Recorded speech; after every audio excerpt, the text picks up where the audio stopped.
Hi 2025 പുറത്തിറങ്ങിയ ഏറെ രസകരമായ ഒരു മലയാളം ചലച്ചിത്രം ആലപ്പുഴ ജിംഖാന.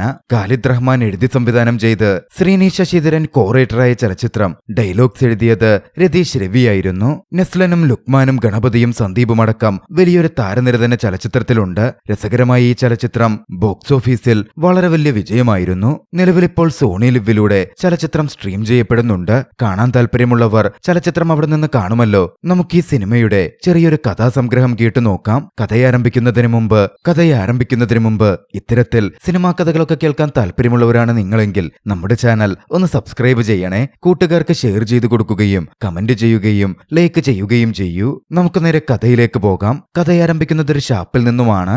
കഥാനായകനായ ജോജോയും അവന്റെ ഫ്രണ്ട്സും ചേർന്നിരുന്ന് ഷാപ്പിൽ കള്ളു കുടിക്കാൻ പ്ലാൻ ചെയ്യുന്നു. +2 റിസൾട്ട് നോക്കാൻ വേണ്ടി ഇരിക്കുകയാണ് അവർ. റിസൾട്ട് നോക്കി പൊട്ടിയാലും ജയിച്ചാലും ഒന്നിച്ചാഘോഷിക്കാം എന്നവർ അങ്ങ് തീരുമാനിച്ചു. ജോജോയുടെ സുഹൃത്തുക്കളെ പിന്നാലെ നമ്മൾ പരിചയപ്പെടുന്നു. DJ എന്നെല്ലാവരും വിളിക്കുന്ന ഡേവിഡ് ജോൺ, ഷാന എന്നെല്ലാവരും വിളിക്കുന്ന ഷാനവാസ്, പിന്നെ അവരുടെ കൂട്ടത്തിൽ 2 ഷിഫാസ് ഉണ്ട്. ഒരാൾ ഷിഫാസ് അഹമ്മദ്, അവനെ എല്ലാവരും വലുതെന്നാണ് വിളിക്കുന്നത്. അടുത്തത് ഷിഫാസ് അലി, അവനെ എല്ലാവരും ചെറുതെന്ന് വിളിക്കുന്നു. അങ്ങനെ എല്ലാവരും രജിസ്റ്റർ നമ്പർ വെച്ച് അവരുടെ റിസൾട്ട് നോക്കുകയാണ്. റിസൾട്ടില് ഏറെ രസകരമായി സംഭവിക്കുന്നത് എന്തെന്നാൽ ഷാനവാസ് ഒഴികെ ബാക്കി എല്ലാവരും തന്നെ തോറ്റു. ഷാനവാസ് ആകട്ടെ താനെന്തായാലും പാസ്സായ സ്ഥിതിക്ക് ഇനിയിപ്പോ കള്ളു കുടിക്കാൻ പറ്റില്ല, വീട്ടിൽ പോയി വീട്ടുകാരെയൊക്കെ കാണേണ്ടതല്ലേ എന്ന് പറഞ്ഞ് അവിടെ നിന്ന് മുങ്ങി. എന്തായാലും തോറ്റല്ലോ, അതൊന്നും അത്ര വലിയ കാര്യമാക്കാതെ ബാക്കിയുള്ളവർ ചേർന്ന് വെള്ളമടിച്ച് അവരവരുടെ വീട്ടിലേക്ക് പോയി. ജോജോ അങ്ങനെ വീട്ടിലെത്തി അമ്മയുടെ അടുത്ത് കാര്യങ്ങൾ പറയുകയാണ്. തോറ്റ സ്ഥിതിക്ക് മറ്റുള്ളവരോട് വലിയ തള്ളലൊക്കെ തള്ളിയിരുന്ന ജോജോയുടെ അമ്മ ആൾക്കാരുടെ മുഖത്ത് എങ്ങനെ നോക്കും എന്നായിരുന്നു ചിന്തിച്ചിരുന്നത്. താൻ സപ്ലിയൊക്കെ എഴുതി എടുത്തോളാം എന്ന് പറഞ്ഞ് അവൻ അവിടെ ഇരുന്ന് ആഹാരം കഴിക്കുകയാണ്. അന്ന് വൈകിട്ട് വിജയിച്ച ഷാനവാസ് ജോജോയുടെ വീട്ടിലുമെത്തി.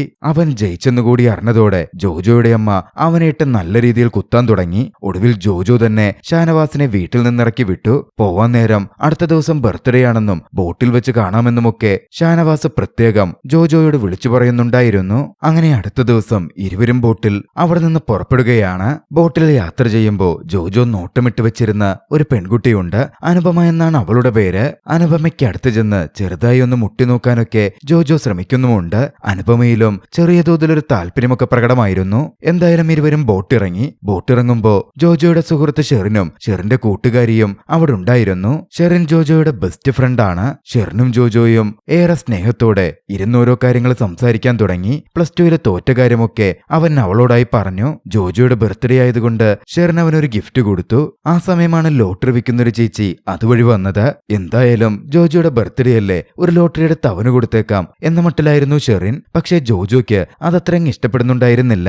ലോട്ടറി വിൽപ്പന മുടക്കാൻ ജോജോ നന്നായിട്ട് ശ്രമിച്ചു. 75 ലക്ഷമാണ് ഫസ്റ്റ് പ്രൈസ് എന്നൊക്കെ പറഞ്ഞപ്പോ അതിനും വില കൂടിയവള എന്റെ കൂടെ ഇരിക്കുന്ന ഈ ഷെറിൻ എന്ന മട്ടിൽ ജോജോ ആ ചേച്ചിയോട് പറഞ്ഞു. അത് കേട്ട് ഷെറിന് നല്ല സന്തോഷമൊക്കെയാകുന്നുണ്ട്. ജോജോയെ ഷെറിന് ഇഷ്ടമാണ് എന്നവളുടെ ചേഷ്ടകളിൽ നിന്ന് വ്യക്തമായിരുന്നു. പിന്നീട് ഇവരെല്ലാവരും ചെറുത് ജോലി ചെയ്യുന്ന ഇറച്ചിക്കടയിൽ ഒന്നിച്ചിരിക്കുകയായിരുന്നു. ഓരോ കാര്യങ്ങളെപ്പറ്റി രസകരമായി അവർ സംസാരിച്ചു നിൽക്കെ അങ്ങോട്ടേക്ക് ആൽബി എന്ന പയ്യൻ കടന്നു വന്നു. ആൽബി പ്രണയിക്കുന്ന പെണ്ണിനെ വലുത് നോട്ടമിട്ടിരുന്നു. വാട്സപ്പിൽ മെസ്സേജ് അയക്കുകയും മറ്റും ചെയ്തു. അതൊന്നും തീരെ ഇഷ്ടപ്പെടാതിരുന്ന ആൽബി വലുതിനെ ഒന്ന് വിരട്ടാനായി വന്നതാണ്. ആദ്യമൊന്നും കുഴപ്പമുണ്ടായിരുന്നില്ല. പക്ഷെ ആൽബിയുടെ ചില വിരട്ടല് ടീമിലെ മറ്റുള്ളവർക്ക് ഇഷ്ടപ്പെട്ടില്ല. എല്ലാവരും ആൽബിയെ എതിർത്തു നിന്നു. പിന്നാലെ ആൽബി ഒന്നുകൂടി വലുതിനെ വിരട്ടി അവിടെ നിന്ന് പോന്നു. അപ്പോഴാണ് DJ അങ്ങോട്ടേക്ക് വരുന്നത്. DJയോട് കാര്യം പറഞ്ഞപ്പോ അങ്ങനെ വിട്ടാ പറ്റില്ലല്ലോ എന്ന മട്ടിലായി DJ. പോരാത്തതിന് ജോജോ അത്യാവശ്യം പിരികേറ്റുന്നുമുണ്ട്. അങ്ങനെ അവർ ടീമായി ആൽബിക്കെതിരെ പൊരുതാൻ വേണ്ടി ചെല്ലുകയാണ്. അങ്ങനെ ആൽബിയെ വിളിച്ച് DJ ഇടിക്കാൻ തയ്യാറായി നിന്നു. വെല്ലുവിളിയും നടത്തി. പക്ഷേ ഒറ്റ പഞ്ചിന് ആൽബി DJയെ ഇടിച്ചു വീഴ്ത്തി. അപ്പോഴാണ് അവരൊക്കെ ഒരു വിവരമറിയുന്നത്. ആൽബി ഒരു സ്റ്റേറ്റ് ലെവൽ ബോക്സറാണത്രേ. അവന്റെ ശക്തമായ പഞ്ചും DJ വീണതുമൊക്കെ കണ്ട് ജോജോ ഞെട്ടിയിരുന്നു. അക്ഷരാർത്ഥത്തിൽ ബോക്സിങ്ങിനോട് ജോജോയ്ക്ക് വലിയൊരു കമ്പം തോന്നി. അന്ന് വീട്ടിലെത്തിയ ജോജോ കമ്പ്യൂട്ടറിൽ ബോക്സിംഗ് എന്താണ് എന്നതിനെപ്പറ്റി തിരയുകയും മികച്ച ബോക്സിംഗ് മാച്ചൊക്കെ കണ്ട് ആസ്വദിക്കുകയും ചെയ്തു. അന്ന് രാത്രി തന്നെ ജോജോ തന്റെ കൂട്ടുകാരെ വിളിച്ചു. നമ്മൾ എക്സാം പാസ്സാകാനും കോളേജിൽ അഡ്മിഷൻ കിട്ടാനും എന്റെ കയ്യിൽ നല്ലൊരു ഐഡിയ ഉണ്ട് എന്നവൻ പറഞ്ഞു. അങ്ങനെ അവർ എല്ലായ്പ്പോഴും ഒരുമിച്ച് കൂടുന്ന ഒരിടത്ത് ഒന്നിച്ച് കാണുകയാണ്. ജോജോ പറഞ്ഞു, ഗ്രേസ് മാർക്ക് കിട്ടിക്കഴിഞ്ഞ ഈസിയായിട്ട് എക്സാം നമുക്ക് പാസ്സാവാം. സ്പോർട്സ് കോട്ടയിൽ ഏതെങ്കിലും കോളേജിൽ അഡ്മിഷനും നേടാം. ആർട്സില് പൊതുവെ നമ്മളൊക്കെ പരീക്ഷിച്ച് പൊട്ടിപ്പാളീസായതാണ്. അതുകൊണ്ട് ഇത്തവണ സ്പോർട്സിൽ ഇറങ്ങി നോക്കിയാലോ? ഏത് സ്പോർട്സ് എന്ന മട്ടിൽ കൂട്ടുകാർ ചോദിച്ചപ്പോ ആദ്യം ഫുട്ബോള്, ക്രിക്കറ്റ് എന്നൊക്കെ പറഞ്ഞ് ജോജോ ഒന്ന് ഉരുണ്ട് കളിച്ചു. അതിനൊക്കെ ഒരുപാട് ആള് വേണം എന്ന് പറഞ്ഞ അവൻ എന്റെ കയ്യിൽ ഒരു ഐഡിയ ഉണ്ടെന്ന് പറഞ്ഞ് ബോക്സിംഗിന്റെ കാര്യമെടുത്തിട്ടു.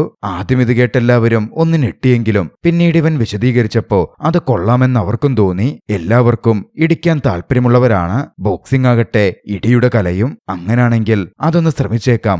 എങ്ങനെയെങ്കിലും മത്സരങ്ങളിൽ പങ്കെടുത്ത് ഗ്രേസ് മാർക്ക് വാങ്ങിച്ച് ജയിക്കുകയും ചെയ്യാം എന്നായിരുന്നു ഏവരും ചേർന്ന് തീരുമാനിച്ചത്. അതിന് ബോക്സിംഗ് പഠിപ്പിക്കുന്നൊരു ഇടം വേണമല്ലോ. എവിടെ പോകുമെന്ന് ചിന്തിച്ചു നിൽക്കുകയാണ് കൂട്ടത്തിൽ ചെറുത് അതിന് പറ്റിയൊരിടമുണ്ടെന്ന് പറഞ്ഞത്. പിന്നാലെ അതാണ് ആലപ്പുഴ ജിംഖാന എന്ന് പറയുകയും ചെയ്തു. അത് കൊള്ളാമെന്ന് പറഞ്ഞ അവരെല്ലാവരും അങ്ങനെ നേരെ ആലപ്പുഴ ജിംഖാനയിലേക്ക് ചെല്ലുകയാണ്. ആലപ്പുഴ ജിംഖാന ഒരു ബോക്സിംഗ് സ്കൂളായിരുന്നു. റെസ്ലിംഗും ബോക്സിംഗും എല്ലാം അവിടെ പ്രാക്ടീസ് ചെയ്യിപ്പിക്കുന്നുണ്ട്. വർഷങ്ങളായി പ്രവർത്തിക്കുന്ന സ്ഥാപനമാണ്. അവർ അവിടെത്തി ജിംഖാനയുടെ ഒരു ഒഫീഷ്യലായ ഷംസുവിനെ കണ്ടു. ഷംസുവിനോട് കാര്യങ്ങൾ പറഞ്ഞപ്പോ ഷംസു അവിടുത്തെ കോച്ച് സലീമിനെ വിളിച്ചു. ഇവരെ കാണിച്ചു കൊടുത്തു. അവര് കാര്യങ്ങള് സലീമിനോടും പറഞ്ഞു. സത്യസന്ധമായി എക്സാമിന് ജയിക്കാനാണെന്നുള്ള കാര്യമൊക്കെ അവര് പറയുന്നുണ്ട്. ബോക്സിംഗ് പഠിക്കണമല്ലേ എന്ന് ചോദിച്ച സലീം ആദ്യം അവരെ കൊണ്ട് ചെയ്യിപ്പിക്കുന്നത് അവിടുള്ള ആ ഫാക്ടറിക്കും പ്രദേശത്തിനും ചുറ്റിലുമായി 50 റൗണ്ട് ഓടിയിട്ട് വരാൻ പറയലായിരുന്നു. കൂട്ടത്തിലെ പലരും അത് കേട്ടതും ഇത് വേണ്ടെന്ന മട്ടിലായി. പക്ഷേ ജോജോ ഏവരെയും മോട്ടിവേറ്റ് ചെയ്തു. 50 റൗണ്ടൊക്കെ ഈസിയായി കഴിയും എന്ന് പറഞ്ഞ് ഓടാൻ തുടങ്ങി. പക്ഷേ 5 റൗണ്ട് കഴിഞ്ഞപ്പോഴേക്കും എല്ലാവരും കുറച്ചധികം അവശതയിലായിരുന്നു. എന്നിരുന്നാലും അവർ തുടർന്നോടി. ഒരു തരത്തിൽ 50 റൗണ്ടും പൂർത്തിയായി സലീമിന്റെ മുമ്പിലെത്തി. സലീം അവരോട് നാളെ നിങ്ങൾ സ്പോർട്സ് വെയർ ഇട്ടിട്ട് വരാൻ പറഞ്ഞു. അങ്ങനെ പിറ്റേന്നും അവരെ കൊണ്ട് 50 റൗണ്ട് ഓടിക്കുന്നു. അതിനുശേഷം ബോക്സിംഗ് ക്ലാസ് തുടങ്ങുകയായിരുന്നു. വണ്ണെന്ന് പറഞ്ഞ് ആദ്യത്തെ പഞ്ച് പ്രാക്ടീസ് ചെയ്യിപ്പിക്കാൻ തുടങ്ങി. ഇതൊക്കെ കണ്ടതും DJ പറഞ്ഞു, എനിക്ക് ബോക്സിംഗ് ഒന്നും പഠിക്കണ്ട, എനിക്ക് റെസ്ലിംഗ് മതി. അങ്ങനെ DJ ഗുസ്തിയിലേക്ക് മാറി. ബാക്കിയുള്ളവർ പഞ്ച് 1 പ്രാക്ടീസ് ചെയ്യാൻ ആരംഭിച്ചു. അങ്ങനെ ഏകദേശം ഒരാഴ്ചയോളം കടന്നുപോയി. ഒരു ഇംപ്രൂവ്മെന്റും ഇല്ല.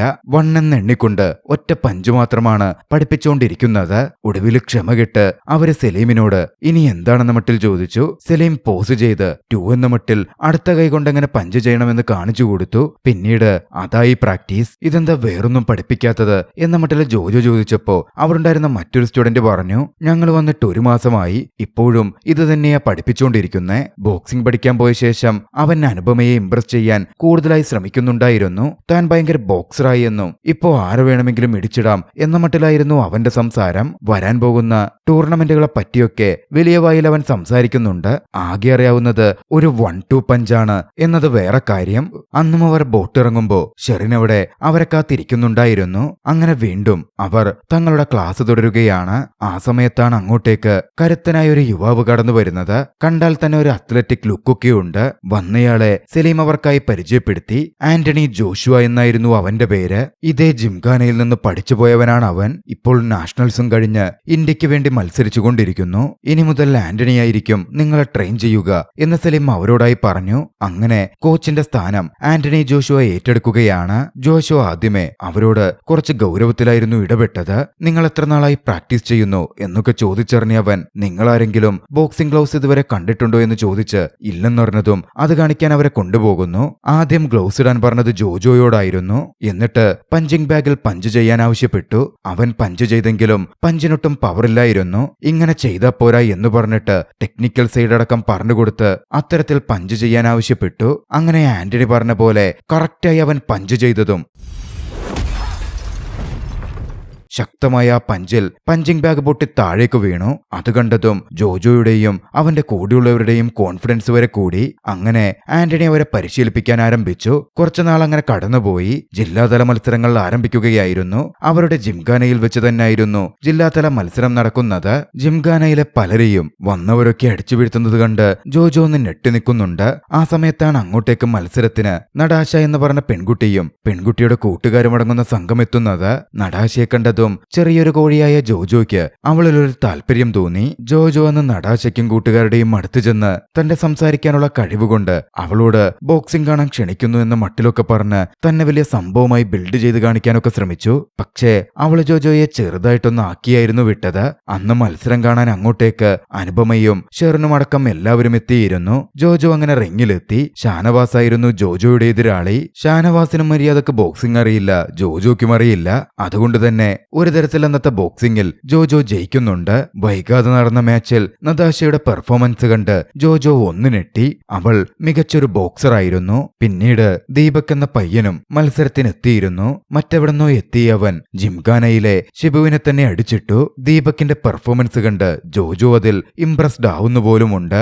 അങ്ങനെ ജില്ലാതല മത്സരത്തിൽ ജോജോ ജയിച്ചു. വീട്ടിലെത്തി വലിയ അഭിമാനത്തോടെ താൻ അങ്ങനെ ജില്ലയിലെ ബോക്സിംഗ് ചാമ്പ്യനായിട്ടുണ്ട്, അതുകൊണ്ട് ഇനി സ്റ്റേറ്റ് ലെവലിൽ മത്സരിക്കാൻ പോവുകയാണ്, അതിന് കുറച്ചൊക്കെ കാശൊക്കെ ഇറങ്ങും, നല്ല പ്രോട്ടീനൊക്കെ കഴിക്കണം എന്നൊക്കെ അച്ഛനടുക്കൽ പോയി പറഞ്ഞും മറ്റും അവൻ വലിയ ബിൽഡപ്പ് ചെയ്തു. ജോജോയുടെ മമ്മിക്കാണെങ്കിൽ അവന്റെ ബോക്സിംഗിൽ ഒട്ടും താല്പര്യമുണ്ടായിരുന്നില്ല.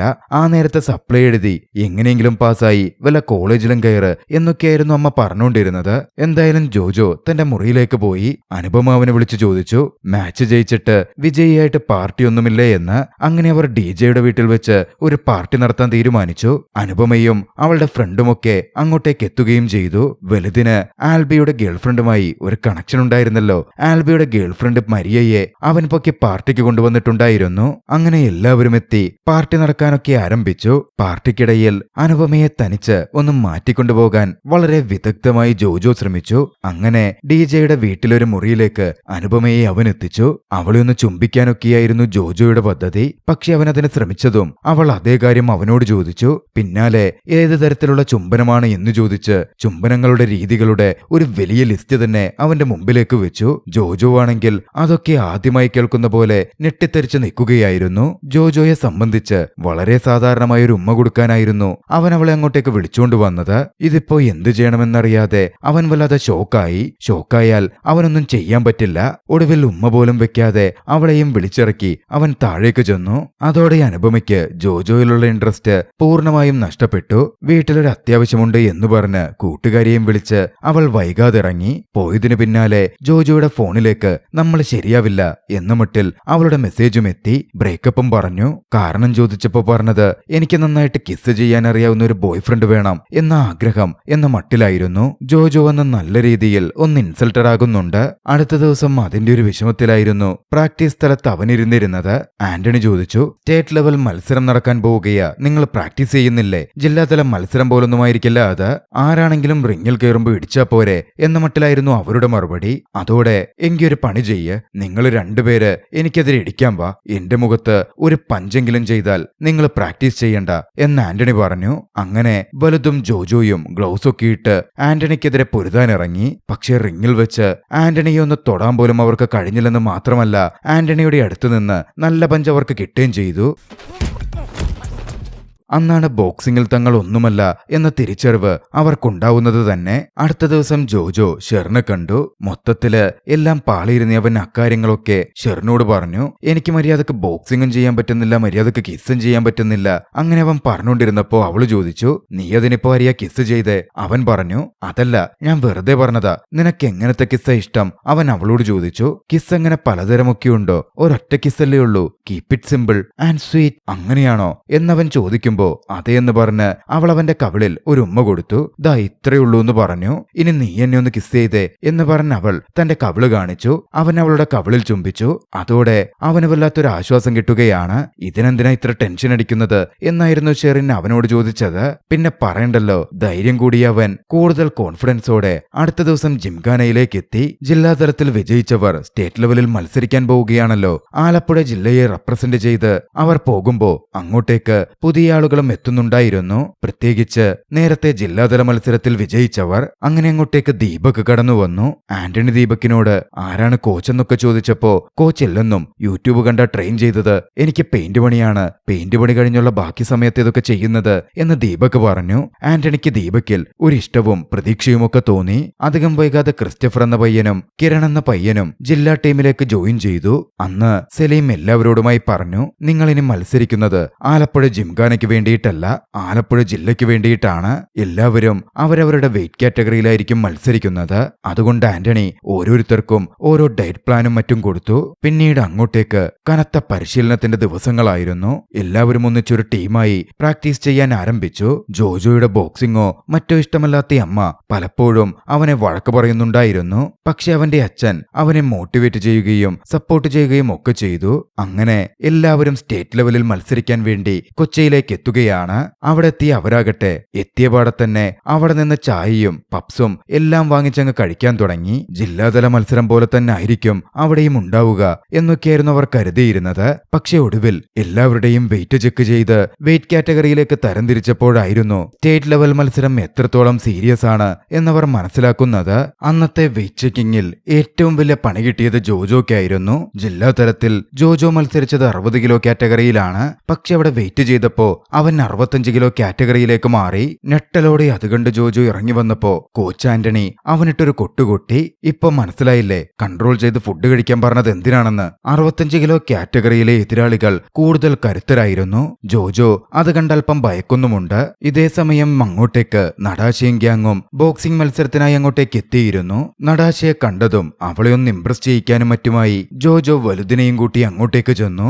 ആലപ്പുഴ ജില്ലയ്ക്ക് വേണ്ടി നമുക്കെല്ലാവർക്കും ഒന്നിച്ച് കപ്പെടുക്കാം എന്നൊക്കെ അവൻ പറഞ്ഞു. കൂട്ടത്തിൽ ഒരു പെൺകുട്ടി പറയുന്നുണ്ട്, ഞങ്ങളുടെ കാര്യം ഞങ്ങൾ നോക്കിക്കോളാം, നിങ്ങൾ മര്യാദക്ക് മാച്ച് ജയിച്ചാലെങ്കിലും മതി. പോരാത്തതിന് അവർക്കാർക്കും നല്ല രീതിയിൽ ബോക്സിംഗ് അറിയില്ല എന്ന മട്ടിൽ നടാശയും അവരെ കളിയാക്കി. തക്കടിച്ചു നിൽക്കാൻ ജോജോ കുറച്ച് ശ്രമിച്ചെങ്കിലും എല്ലാം പാളിപ്പോയി. ഒടുവിൽ നാണം കെട്ട് ജോജോ വലുതിനെയും വിളിച്ച് അവിടെ നിന്ന് പോന്നു. വൈകാതെ അവരെല്ലാവരും തങ്ങളുടെ ഒപ്പോണൻസ് ആരാണ് എന്ന് മനസ്സിലാക്കുകയും അവരെ കാണാൻ പോവുകയും ചെയ്യുന്നുണ്ട്. തങ്ങളും മത്സരിക്കാൻ പോകുന്ന ആൾക്കാരെ കണ്ട് എല്ലാവരും പേടിച്ചിരിക്കുകയാണ്. കാരണം അവരെല്ലാം നല്ല രീതിയിൽ പ്രാക്ടീസ് ചെയ്ത് അത്രയ്ക്ക് പെർഫെക്റ്റായ ബോക്സേഴ്സ് ആയിരുന്നു. ആ സമയത്താണ് ആന്റണി അവിടുത്തെ ഒരു ബോക്സിംഗ് ഒഫീഷ്യലിനെ കാണുന്നത്. ആള് മറ്റൊരു ജില്ലയുടെ കോച്ചാണ്. ആന്റണിയും ആ കോച്ചും തമ്മിൽ എന്തോ ഇഷ്യൂസ് ഉണ്ടായിരുന്നു. മുമ്പ് ദേഷ്യത്തിന്റെ പുറത്ത് ആന്റണി എന്തോ ചെയ്ത കാര്യങ്ങൾ അയാൾ വിളിച്ചു പറഞ്ഞ് ദേഷ്യം നിയന്ത്രിക്കാൻ പറ്റാത്ത ആന്റണിയൊക്കെ ആരാണ് കോച്ചാക്കിയത് എന്ന മട്ടിൽ ആന്റണിയെ അപമാനിക്കുന്നുണ്ടായിരുന്നു. ആന്റണിക്കും ജിംഖാനയിലെ കുട്ടികൾക്കും ദേഷ്യം വന്നെങ്കിലും അവർ കടിച്ചമർത്തി നിന്നു. സംഭവം എന്തെന്നാൽ ദേഷ്യം സഹിക്കാൻ പറ്റാതെ ആന്റണി ഏതോ കോച്ചിനെയോ മറ്റോ തല്ലിയിട്ടുണ്ട്. അതിന്റെ പേരിൽ നാഷണൽ ടീമിൽ നിന്ന് തൽക്കാലത്തേക്ക് ആന്റണിയെ ബാൻ ചെയ്തിരിക്കുകയാണ്. ആന്റണിയോട് ദേഷ്യപ്പെട്ട് റോയ് എന്ന ആ ഒഫീഷ്യലിന്റെ കുട്ടികളായിരുന്നു ജിംഖാനയിലെ കുട്ടികൾക്കെതിരെ മത്സരിക്കുന്നത്. അതുകൊണ്ട് ജയിക്കണമെന്നൊരു വാശി ആന്റണിയുടെ ഉള്ളിലും വന്നു. വൈകാതെയാണ് അവർ എറണാകുളം ടീമിനെയും ആൽബിയെയും മറ്റും കാണുന്നത്. വലുതിനെയും ദീപകിനെയും ഒക്കെ അടക്കം അങ്ങോട്ടേക്ക് കടന്നു വന്ന് അവരൊന്ന് വിരട്ടാൻ ശ്രമിച്ചു. പക്ഷെ അതിൽ അവരാരും കുലുങ്ങിയതേയില്ല. ഒരടി നടക്കേണ്ടതായിരുന്നു. ആന്റണി തന്നെ ഇടപെട്ട് അത് വേണ്ടെന്ന് പറഞ്ഞു. വൈകാതെ മത്സരങ്ങൾ ആരംഭിക്കുകയായിരുന്നു. ഓരോ ജില്ലകളും അവരുടെ പ്ലേയേഴ്സിന് ഗ്രാൻഡ് എൻട്രി ആയിരുന്നു വെച്ചിരുന്നത്. ജോജോ നോക്കുമ്പോൾ ആലപ്പുഴ ജില്ലയ്ക്ക് പ്രത്യേകിച്ചൊന്നുമില്ല. അതോടെ പെട്ടെന്ന് ജോജോ പ്ലാൻ ചെയ്തു. വള്ളം കളി സ്റ്റൈലിൽ ഒലക്കൊക്കെ വെച്ച് നിലത്തടിച്ച് ഒപ്പം ഒരു ആർപ്പുവിളിയും ഒക്കെയായിട്ടായിരുന്നു ആലപ്പുഴ ടീമിന്റെ എൻട്രി. പക്ഷേ എൻട്രി മാത്രമേ എല്ലാവരും ശ്രദ്ധിക്കുന്ന രീതിയിലായുള്ളൂ. ആദ്യം മത്സരിക്കാനിറങ്ങിയത് ക്രിസ്റ്റഫർ ആയിരുന്നു. നല്ല ഇടിയേറ്റ് ക്രിസ്റ്റഫർ ഛർദ്ദിച്ച് താഴെ വീണു. ഉടനടി അവനെ അവിടുത്തെ ക്ലിനിക്കിലേക്ക് കൊണ്ടുപോവുകയും ചെയ്തു. ക്രിസ്റ്റഫറിന്റെ ബോധം വരെ പോയിരുന്നു. ബോധം തെളിഞ്ഞപ്പോഴോ അവന്റെ മാച്ച് കഴിഞ്ഞോ കൂടെ നിൽക്കുന്നത് ആരൊക്കെയാ അതുപോലും അവന് പെട്ടെന്ന് മനസ്സിലായില്ല. ഈ സമയം ആലപ്പുഴ ജില്ലയുടെ ലേഡീസ് വിഭാഗം നടാശയുടെ ഗ്യാങ്ങിലുള്ള ഒരു പെൺകുട്ടി മത്സരിക്കുന്നത് കണ്ട് ജോജോ പ്രാർത്ഥിക്കുകയായിരുന്നു അവളെങ്ങനെയെങ്കിലും തോക്കണമെന്ന്. കാരണം എന്നാലാണല്ലോ അവരുടെ അഹങ്കാരം കുറച്ച് കുറയുകയുള്ളൂ. നേരത്തെ ജോജോയെ ആട്ടിവിട്ടതാണല്ലോ. എന്തായാലും അവർ പ്രതീക്ഷയോടെ നോക്കി നിന്നു. ആ പെൺകുട്ടി തോക്കുകയും ചെയ്തു. ജോജോയ്ക്ക് സന്തോഷമായി. തോറ്റിട്ടിറങ്ങി വരുന്ന നടാശയോടും ആ പെൺകുട്ടിയോടും ജോജോ പറഞ്ഞു, വേണമെങ്കിൽ മെഡിക്കൽ റൂമിലേക്ക് നിങ്ങളും പൊക്കോ, അതിന്റെ ആവശ്യമൊന്നുമില്ല എന്ന് പറഞ്ഞ് നടാശ അവളെ കൂട്ടിക്കൊണ്ടുപോവുകയാണ്. അങ്ങനെ അടുത്ത മാച്ചിന് വേണ്ടി അവര് ഗ്രാൻഡ് എൻട്രി ഒക്കെ കൊടുത്തു വിടുന്നത് നമ്മുടെ വലുതിനെയായിരുന്നു. വലുത് റിങ്ങിൽ കയറി കുറച്ചു നേരം കൊണ്ട് തന്നെ നോക്കൌട്ടായി താഴെ വീണു. ആലപ്പുഴയിൽ നിന്ന് വന്ന നമ്മുടെ പിള്ളേർക്കാർക്കും തന്നെ മറ്റുള്ളവരുടെ മുമ്പിൽ പിടിച്ചു നിൽക്കാൻ പോലും പറ്റുന്നുണ്ടായിരുന്നില്ല. വലുതിനെ എടുത്ത് വേഗത്തിൽ മെഡിക്കൽ റൂമിലേക്ക് കൊണ്ടുപോയതോടെ അവിടുത്തെ ഡോക്ടർ വരെ പറഞ്ഞു, നിങ്ങളുടെ ടീമിൽ ഇനി എത്ര പേര് ബാക്കിയുണ്ട്? എന്തായാലും എല്ലാരും ഇങ്ങോട്ടാണല്ലോ വരാൻ പോകുന്നത്, അപ്പോ അത്രയും ബെഡ് ഇവിടെ ഇടാമല്ലോ. ഡോക്ടർ അങ്ങനെ കളിയാക്കിയത് ആന്റണിക്ക് ദേഷ്യം വരുത്തിയിരുന്നു. ദേഷ്യം വന്ന ആന്റണി എല്ലാം കൊണ്ട് സഹികെട്ട് പറഞ്ഞു, ഇത്രയും നേരം ബാക്കിയുള്ള എല്ലാവരും കളിയാക്കുകയായിരുന്നു, ഇപ്പോഴേ ഈ ഡോക്ടർ വരെ കളിയാക്കാൻ തുടങ്ങി. നീയൊക്കെ കൂടെ എന്നെ നാണം കെടുത്തുവാ. ഞാൻ ഞാനിവിടെ വന്ന് മത്സരിച്ചപ്പോഴൊക്കെ ഗോൾഡ് മെഡലും കൊണ്ടാ പോയിട്ടുള്ളത്, അല്ലാതെ നിങ്ങളെപ്പോലെ ഇടിവാങ്ങി കൂട്ടിയിട്ടില്ല. താൻ കളിയാക്കിയത് കൂടിപ്പോയോ എന്ന് ഡോക്ടറിനും തോന്നി. അത് കാരണം ഡോക്ടർ അവരോട് സോറി പറഞ്ഞു. പക്ഷേ ഇതൊക്കെ കണ്ട് ജോജോ ചിന്തിച്ചത് ആന്റണി ഇതൊക്കെ വെറുതെ പറയുന്നതാ, ഡോക്ടറിന് മുമ്പിൽ ഒരാളാവാൻ ഗോൾഡ് മെഡലും നാഷണൽ ലെവൽ ടീമും ഒക്കെ തള്ളിവിട്ടതാ എന്ന മട്ടിലായിരുന്നു. വലുതിനടുക്കൽ വന്ന് ജോജോ തന്റെ ആ സംശയം പറയുകയും ചെയ്തു. വലുതും അത് ശരിവെച്ചു. അവരങ്ങനെ സംസാരിച്ചു നിൽക്കുന്ന സമയത്ത് ആലപ്പുഴ ഗേൾസ് ടീമിലെ ഒരു പെൺകുട്ടി ജയിച്ചു. കാര്യങ്ങൾ മൊത്തത്തിൽ പാളുകയാണ് എന്ന് മനസ്സിലാക്കിയ ജോജോ തന്റെ ടാക്ടിക്സ് മാറ്റിക്കളിക്കാൻ തീരുമാനിച്ചു. എന്തായാലും ജയിച്ചല്ലോ, എങ്കിൽ പോയി ഒരു കൺഗ്രാറ്റ്സ് ഒക്കെ പറഞ്ഞിട്ട് വരാം എന്ന് പറഞ്ഞ കൂട്ടുകാരെയും കൂട്ടി ജോജോ നതാശയുടെയും സംഘത്തിന്റെ അടുത്തേക്ക് എത്തി. അവിടെ അവരുടെ കോച്ചുമുണ്ടായിരുന്നു. അങ്ങനെ കൺഗ്രാറ്റ്സ് ഒക്കെ പറഞ്ഞു നിൽക്കുന്ന സമയത്ത് നതാശ തന്റെ ഗെയിമിന്റെ പ്രാക്ടീസിലായിരുന്നു. ജോജോ അവളോട് ചെന്ന് അല്പം വീമ്പടിച്ചു. അതോടെ പ്രാക്ടീസ് ചെയ്യാൻ തന്റെ കൂടെ ജോജോയെ അവൾ ക്ഷണിച്ചു. ജോജോ പ്രാക്ടീസിനായി നിന്നതും കിട്ടിയ അവസരം മുതലാക്കി നതാശ ജോജോയുടെ മുഖത്തിനിട്ട് നല്ലൊരു പഞ്ചു കൊടുത്തു. അത് കിട്ടിയതോടെ ജോജോക്ക് തൃപ്തിയായി. പെട്ടെന്ന് വിഷയം മാറ്റി തന്നെ ആരോ വിളിക്കുന്നുണ്ട്, കൂട്ടുകാരൻ റിങ്ങി കയറാൻ പോവുക എന്ന് പറഞ്ഞ് ജോജോ അവിടുന്ന് മുങ്ങി. അടുത്തതായി മത്സരിക്കാൻ കയറുന്നത് ചെറുതായിരുന്നു. ചെറുതിന്റെ പേരിൽ അവർക്കാർക്കും വലിയ പ്രതീക്ഷയൊന്നും ഉണ്ടായിരുന്നില്ല. മുമ്പത്തെ രണ്ടുപേരുടെ മാച്ച് കണ്ട് ചെറുത് അത്യാവശ്യം ഭയന്നിരുന്നു. അങ്ങനെ ചെറുതിന്റെ മത്സരം ആരംഭിച്ചു. പക്ഷെ എല്ലാവരുടെയും പ്രതീക്ഷകൾക്ക് വിഭിന്നമായി ചെറുത് മികച്ച രീതിയിൽ പെർഫോം ചെയ്തു. ആ മത്സരത്തിൽ വിജയിച്ചത് ചെറുതായിരുന്നു. ചെറുതിന്റെ വിജയം അവരുടെ ഗ്യാങ്ങിന് വലിയൊരു നേട്ടമായിരുന്നു.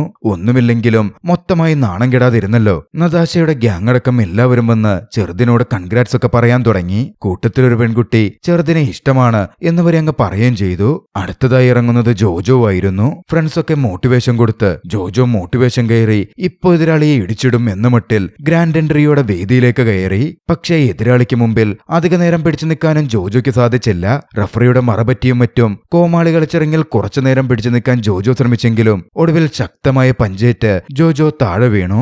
മത്സരത്തിൽ അവൻ പരാജയപ്പെടുകയും ചെയ്തു. തോറ്റ് നാണം കെട്ട് ജോജോ ഇറങ്ങി വരികയായിരുന്നു. കൂട്ടുകാർ അവനെ ആശ്വസിപ്പിച്ചു. പക്ഷേ ഷംസു പറഞ്ഞു, എന്ത് നാണം കെട്ട കളിയാ നീ കളിച്ചതെന്ന്. ഇനിയിപ്പോ ബാക്കിയുള്ളവരും കൂടി ഇടിവാങ്ങി കൂട്ടാനല്ലേ ഉള്ളേ, ഒക്കെ കഴിഞ്ഞ് നിങ്ങളങ്ങ് വന്നാ മതിയെന്ന് പറഞ്ഞ് ഷംസു അവിടുന്ന് പോയി. വണ്ടിക്കാശ് വരെ കൊടുത്തില്ല.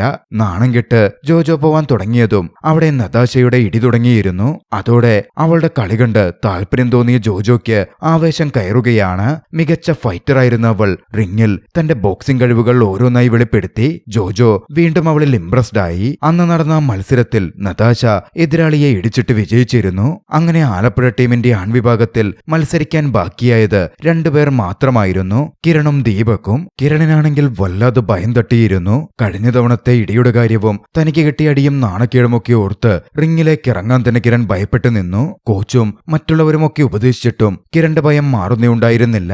ആ സമയമാണ് ജോജോ ഒരു ഐഡിയയുമായി മുമ്പോട്ട് വരുന്നത്. ഇനി ഒരേ ഒരു വഴിയേ ഉള്ളൂ എന്ന് പറഞ്ഞ ജോജോ എല്ലാവരെയും കൂട്ടിക്കൊണ്ട് കിരൺ ഇരിക്കുന്ന ഇടത്തേക്ക് ചെന്നു. ശേഷം കിരണിനെ കൊള്ളുന്ന തരത്തിൽ അവന് കഴിവില്ലാത്തത് കൊണ്ടാണ് അവൻ ഇറങ്ങാൻ പറ്റാത്തത്, സാരമില്ലടാ ഇതൊക്കെ പറഞ്ഞിട്ടുള്ളതാ എന്ന മട്ടിലൊക്കെ പറഞ്ഞ് അവനെ ഡീമോട്ടിവേറ്റ് ചെയ്ത് അവന്റെ ഉള്ളിൽ ഒരു ഫയർ കത്തിക്കാൻ ശ്രമിച്ചു. അവന്റെ ആ ശ്രമം നല്ല രീതിയിൽ ഫലം കണ്ടു. എല്ലാവരും ചേർന്ന് തന്നെ അപമാനിക്കുകയാണ് എന്ന് തോന്നിയതുകൊണ്ടാകണം കിരണിന്റെ ഉള്ളിലെത്തി ഈ ആളിക്കത്തിയത്. ജോജോയുടെ ശ്രമം വിജയിച്ചതോടെ കിരൺ റിങ്ങിലേക്ക് ഇറങ്ങാൻ തയ്യാറായി. അന്ന് റിങ്ങിലെത്തിയ കിരൺ മികച്ച പെർഫോമൻസ് കാഴ്ചവെച്ചു. നോക്കൌട്ടാവാതെ അവസാന റൗണ്ട് വരെ പിടിച്ചു നിന്നു. എതിരാളിക്കുമേൽ ശക്തമായ പഞ്ചുകൾ തീർത്തു. ഒടുവിൽ പോയിന്റ് നിലവാരത്തിൽ വിജയിയെ പ്രഖ്യാപിച്ചപ്പോൾ വിജയിച്ചത് കിരണിന്റെ എതിരാളിയായിരുന്നു. എന്നിരുന്നാൽ തന്നെയും മികച്ച മത്സരം കാഴ്ചവെക്കാൻ കഴിഞ്ഞു എന്ന അഭിമാനം കിരണിനും ആലപ്പുഴ ടീമിനുമുണ്ടായിരുന്നു. ഇനി ബാക്കിയുള്ളത് ദീപക്കാണ്. ഏവരുടെയും പ്രതീക്ഷ ദീപക്കിലായിരുന്നു. ദീപക്കിന്റെ എതിരാളി സൗത്ത് പൗ ആയിട്ടുള്ള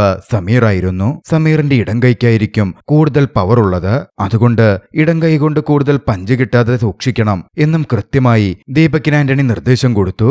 ദീപക്കിനെ അങ്ങനൊന്നും പറഞ്ഞ് പേടിപ്പിക്കണ്ട എന്ന് പറഞ്ഞ ജോജോ ദീപക്കിനെ മാക്സിമം മോട്ടിവേറ്റ് ചെയ്യാനൊക്കെ നോക്കുന്നുണ്ടായിരുന്നു. ഇതിനിടയിൽ വീണ്ടും എറണാകുളം ടീം കടന്നു വന്നു. ദീപക്കിനോട് മത്സരിക്കേണ്ടെന്നും വോക്ക് ഓവർ നടത്തി പൊക്കോ, അതാ നിങ്ങൾക്ക് നല്ലത് എന്ന മട്ടിൽ ഭീഷണിപ്പെടുത്തി. ജോജോയും കട്ടയ്ക്ക് തിരിച്ചു വിളിച്ചു പറഞ്ഞു. ഒട്ടും ഭയക്കാതെ തങ്ങൾ പിന്മാറാൻ പോകുന്നില്ലെന്നും മത്സരത്തിൽ ഇറങ്ങുമെന്നും ദീപക്കേട്ടൻ ജയിക്കുമെന്നും വളരെ വലിയ കോൺഫിഡൻസിൽ ജോജോ സംസാരിക്കുന്നുണ്ട്. വൈകാതെ ആ വിവരം കോച്ച് ആന്റണി അറിഞ്ഞു. എന്തെങ്കിലും ഉണ്ടായാൽ എന്നോട് വന്ന് പറയണ്ടടാ, അല്ലാണ്ട് നിങ്ങളാണോ പോയി മറുപടി പറയേണ്ടത് എന്ന മട്ടിൽ ആന്റണി ഒന്ന് ദേഷ്യപ്പെട്ടെങ്കിലും ദീപക്കിനെ അവരെല്ലാവരും ചേർന്ന് സമാധാനിപ്പിച്ചു.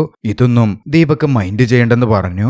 അങ്ങനെ ദീപകിന്റെ മത്സരമെത്തുകയാണ്. മികച്ച കഴിവുകളുള്ള ദീപക് എതിരാളി സമീറിനെതിരെ മികച്ച രീതിയിലായിരുന്നു ഫൈറ്റ് ചെയ്തത്. സമീറിനുമേൽ ശക്തമായ പ്രഹരമേൽപ്പിക്കാൻ ദീപകിന് കഴിഞ്ഞു. ദീപക് അങ്ങനെ വിജയിച്ചു പോകുന്നത് കണ്ട് എറണാകുളം ടീമിലെ ഒരുത്തൻ കയറി വന്ന്, നീ മര്യാദക്ക് വോക്ക് ഓവർ ചെയ്തു പോക്കോ, ഇല്ലെങ്കിൽ നിനക്കും നിന്റെ ഗ്യാങ്ങിനും പുറത്തുനിന്ന് നല്ല ഇടി കിട്ടും എന്ന് പറഞ്ഞ് ഭീഷണിപ്പെടുത്തി. അതൊന്നും കാര്യമാക്കണ്ട എന്ന് ആന്റണി പറഞ്ഞെങ്കിലും അടുത്ത റൗണ്ടിൽ കൂടെ നല്ല രീതിയിൽ സമീറിനെ ഇടിച്ച ശേഷം ദീപക് മത്സരം അവസാനിപ്പിച്ച് വോക്ക് ഓവർ ചെയ്യുകയാണ്.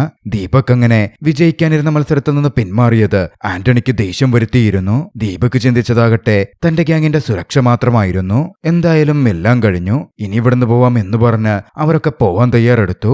ഈ സമയം ജോജോ നതാശയുടെ അടുത്തേക്ക് ചെന്ന് തങ്ങൾ പോവുകയാണെന്ന് പറയുകയും എനിക്ക് നിന്നോടൊരു കാര്യം പറയാനുണ്ട് എന്നറിയിക്കുകയും ചെയ്തു. അല്ലെങ്കിൽ പിന്നീട് പറയാം എന്ന് പറഞ്ഞ ജോജോ പോവാൻ നിൽക്കുമ്പോ അത് പറയണ്ട എന്നായിരുന്നു നതാശയുടെ മറുപടി. അതെന്താ നീ അങ്ങനെ പറഞ്ഞേ, നിനക്ക് എങ്ങനെയുള്ള ബോയ്ഫ്രണ്ടിനെ ഇഷ്ടം എന്ന മട്ടിൽ ജോജോ നതാശയോട് ചോദിച്ചു. നതാശ പറഞ്ഞു, നിങ്ങളുടെ ദീപക്കേട്ടനില്ലേ അതുപോലൊരാളെയെ എനിക്കിഷ്ടം. ജോജോ ഒരു നിമിഷം വണ്ടറടിച്ചു. പിന്നാലെ എങ്കിൽ ശരി പിന്നെ കാണാമെന്ന് പറഞ്ഞ് ജോജോ അവിടുന്ന് പോന്നു. പോരുന്ന വഴിക്ക് അവൻ തന്റെ പ്രിയ കൂട്ടുകാരി ഷെറിനെ വിളിച്ചു. ഷെറിൻ മാത്രമായിരുന്നു അവനെ മനസ്സിലാക്കിയെന്ന പോലെ സംസാരിക്കുന്നത്. ഷെറിനോട് എല്ലാ കാര്യങ്ങളും പറയുന്ന കൂട്ടത്തിൽ ചെറുത് ജയിച്ച കാര്യവും പറയുകയാണ്. പെട്ടെന്നാണ് ചെറുത് ജയിച്ചതാണല്ലോ എന്ന ചിന്ത അവനിലേക്ക് വരുന്നത്. അതായത് ചെറുതിനെയും മത്സരമുണ്ടല്ലോ. അതോടെ ടീമിനടുത്തേക്ക് ഓടിച്ചെന്ന് ചെറുതിനോട് മത്സരിക്കാൻ ജോജോ ആവശ്യപ്പെട്ടു. ടീമൊന്നടങ്കം നിരാശയിലായിരുന്നെങ്കിലും മോട്ടിവേഷൻ ചെയ്യുന്ന രീതിയിൽ ജോജോ സംസാരിച്ചപ്പോ ചെറുത് മത്സരത്തിന് തയ്യാറായി. കോച്ചിനെ കാണുന്നുണ്ടായിരുന്നില്ല. കോച്ചിനെ താൻ നോക്കിക്കൊണ്ടുവരാം എന്ന് പറഞ്ഞ് ചെറുതിനെ അവർ റിങ്ങിലേക്ക് ഇറക്കുകയാണ്. ഇതേസമയം കോച്ചാകട്ടെ ദേഷ്യത്തിൽ മാറിയിരിക്കുകയായിരുന്നു. ജോജോ എത്തി ആന്റണിയെ സമാധാനിപ്പിക്കാൻ എന്നവണ്ണം ദീപക്കേട്ടനെ വിരട്ടിയവരെയൊക്കെ കുറ്റം പറഞ്ഞ് സംസാരിക്കാൻ തുടങ്ങി. ആ സമയമാണ് ദീപക്കിനെ വിരട്ടിയവൻ അവിടുള്ള യൂറിനലിലേക്ക് കടന്നു വന്നത്. ജോജോ ആ സമയമായിരുന്നു അവന്റെയൊക്കെ തലയടിച്ചു പൊട്ടിക്കണമെന്ന് പറയുന്നതും. ദേഷ്യം കനത്തിരുന്ന ആന്റണി അവിടെ ഇരുന്ന് ഇഷ്ടികയും എടുത്ത് നേരെ ടോയ്ലറ്റിനകത്തേക്ക് കയറി ദീപക്കിനെ ഭീഷണിപ്പെടുത്തിയവനിട്ട് നല്ല അടി കൊടുത്തു. ചവിട്ടി താഴെയിട്ടു. പിന്നാലെ അവിടെ നിന്ന് ജോജോ ആന്റണിയോട് ഓടിക്കോളാൻ പറയുകയാണ്.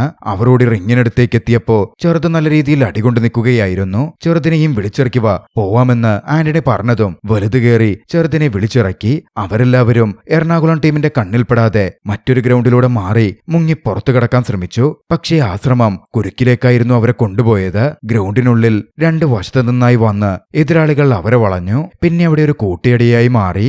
എറണാകുളം ടീമും ആലപ്പുഴ ടീമും നിന്നിടിച്ചു. ഒപ്പം അവരുടെയൊക്കെ കൂട്ടുകാരും. കൊച്ചിക്കാർ കൂടി വന്നതോടെ ജിംഖാന ടീം രക്ഷപ്പെട്ടോടാൻ ശ്രമിച്ചു. അവരങ്ങനെ റോഡിലേക്ക് എത്തി. അങ്ങോട്ടേക്കും എത്തി ഫൈറ്റ് തുടരുകയായിരുന്നു. ഇതിനിടയിലാണ് ഇവരുടെ ഫൈറ്റ് കാരണം ഒരു അപകടം നടക്കുന്നത്. പോലീസ് വണ്ടി വരുന്ന സൈറൻ കേട്ടതും എല്ലാവരും പല വഴിക്ക് പിരിഞ്ഞോടുകയാണ്. ജിംഖാന ടീമും ഒരു വഴിക്ക് രക്ഷപ്പെട്ടോടി.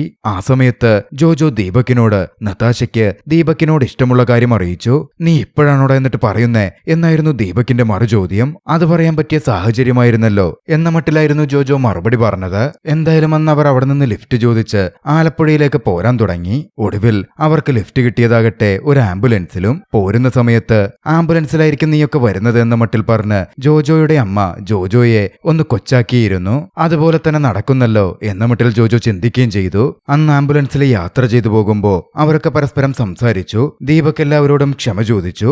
ഞാൻ കാരണമല്ലേ ഈ പ്രശ്നമൊക്കെ ഉണ്ടായത് എന്ന മട്ടിൽ അവൻ പറയുന്നുണ്ട്. ജയിച്ചു കഴിഞ്ഞ അവന്മാര് നിങ്ങൾ ഉപദ്രവിക്കുമെന്ന് കരുതിയ ഞാൻ പിന്മാറിയത്. ഇപ്പോ തോന്നുന്നു അതൊന്നും വേണ്ടായിരുന്നുവെന്ന്. എന്തായാലും അടി നടന്നല്ലോ, ഇനിയിപ്പോ പറഞ്ഞിട്ട് കാര്യമില്ല. ആന്റണി പറഞ്ഞു, ശരിക്കും പ്രശ്നം എനിക്കായിരുന്നു. എന്റെ ദേഷ്യം കൺട്രോൾ ചെയ്താൽ മതിയായിരുന്നു. ഞാനൊരു ബോക്സറാണ്. ഫൈറ്റ് ഒരിക്കലും ഒരു റോഡിലല്ല നടക്കേണ്ടത്, അത് റിങ്ങിനകത്താണ് നടക്കേണ്ടത്. നാഷണൽ ലെവലിൽ കളിക്കുന്ന സമയത്ത് കൂടെയുണ്ടായിരുന്ന ഒരു പെൺകുട്ടിയെ കയറി പിടിച്ച കോച്ചിന് ഞാൻ നല്ല ഇടി കൊടുത്തു. അതാണ് എന്റെ കരിയറിൽ വന്ന വലിയ ഇഷ്യൂ. അന്ന് ഞാൻ എന്റെ ദേഷ്യം കൺട്രോൾ ചെയ്യേണ്ടതായിരുന്നു. അയാൾ ചെയ്യുന്നതും പറയുന്നതും കേട്ട് മാറി നിന്നാ മതിയായിരുന്നു. ആന്റണിയുടെ പ്രശ്നമെന്താണ് എന്നപ്പോഴായിരുന്നു ഏവർക്കും മനസ്സിലായത്. പിന്നാലെ അവരിലെല്ലാവർക്കും ഒരു മോട്ടിവേഷൻ വന്നു. അടുത്ത തവണ നന്നായി പഠിച്ചു വന്ന് വീണ്ടും മത്സരിച്ച് കപ്പടിക്കും എന്ന മട്ടിൽ അവർ ഓരോരുത്തരും പറഞ്ഞു. പക്ഷേ ജോജോ പറയുകയാണ്, ഈ ബോക്സിംഗ് എനിക്ക് പറ്റിയ പണിയല്ല, എന്നെ കൊണ്ട് കൂടിയാ കൂട്ടില്ല. ഇപ്പോ കുറച്ച് ഗ്രേസ് മാർക്ക് കിട്ടിയില്ലേ, ഞാൻ സപ്ലി ഒക്കെ എഴുതി എങ്ങനെയെങ്കിലും ഏതെങ്കിലും അഡ്മിഷൻ നേടി കോളേജിൽ പോയി പഠിക്കാൻ പോകുക. അങ്ങനെ അവർ ജോജോയുടെ വീടിന്റെ മുമ്പിൽ എത്തി. ആംബുലൻസിൽ അവർ വന്നിരിക്കുന്ന കണ്ട് മമ്മി ഒന്ന് ഭയന്നിരുന്നു. ജോജോ ഇറങ്ങി വന്ന് എനിക്കൊന്നും പറ്റിയിട്ടില്ല മമ്മി എന്ന് പറഞ്ഞ് ഞങ്ങളൊക്കെ തോറ്റാ വന്നത് എന്ന് പറയുകയും ചെയ്തു. മമ്മി ഒന്നും മിണ്ടിയില്ല. കഴിക്കാൻ വല്ലതുമുണ്ടോ എന്നവൻ ചോദിച്ചപ്പോ മമ്മി എല്ലാവർക്കുമായി ഭക്ഷണം എടുത്തു. കഴിക്കുന്ന സമയത്ത് മമ്മി പറഞ്ഞു, നിന്നെ കൊണ്ട് പറ്റില്ല എന്ന് 100 തവണ പറഞ്ഞതല്ലേ, വെറുതെ എന്തിനാ ഇടികൊള്ളാൻ പോയത്? നിന്നെ കൊണ്ട് പഠിക്കാനും പറ്റില്ല, ബോക്സിംഗും മര്യാദക്ക് ചെയ്യാൻ പറ്റില്ല, ഒന്നിനും കൊള്ളില്ല. മമ്മി അവനെ അങ്ങനെ ഡിമോട്ടിവേറ്റ് ചെയ്യുന്നത് കണ്ട് അവിടെ ഉണ്ടായിരുന്നവന്റെ കൂട്ടുകാരായി എല്ലാവരും അവനെ സപ്പോർട്ട് ചെയ്യാൻ തുടങ്ങി. ഓരോരുത്തരും മത്സരിക്കാൻ പേടിച്ചു നിന്ന സമയത്തും മറ്റും എല്ലാവരെയും മോട്ടിവേറ്റ് ചെയ്ത് റിങ്ങിലേക്ക് എത്തിച്ചത് അവനാണെന്നും പേടിച്ചു നിന്ന കിരണിനെ പോലും സ്ട്രാറ്റജിയിലൂടെ മോട്ടിവേഷൻ കൊടുത്ത് റിങ്ങിലെത്തിച്ചത് അവനാണ് എന്നുമൊക്കെ എല്ലാവരും എടുത്തു പറഞ്ഞവനെ അഭിനന്ദിച്ചു. കൂട്ടുകാരിൽ നിന്ന് ആദ്യമായിട്ടായിരുന്നു അവൻ അത്രയും സപ്പോർട്ട് കിട്ടുന്നത്.